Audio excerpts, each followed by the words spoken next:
Hai besti, besti, besti, besti, besti, besti. Kalian pasti pengen tahu gimana bentuknya kopi luwak yang kalian minum itu, atau yang biasa disebut tai musang, tai luwak. Please on watching, I will show you. I will show you, and here is it. Ini dia kopi luwak yang biasa kalian minum kalau udah diproses. Ini dia teh luwaknya, teh atau teh musang kalau bahasa sini.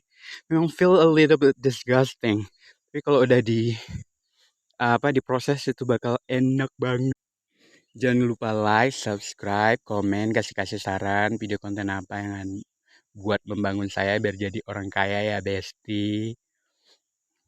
Goodbye. Assalamualaikum warahmatullahi wabarakatuh.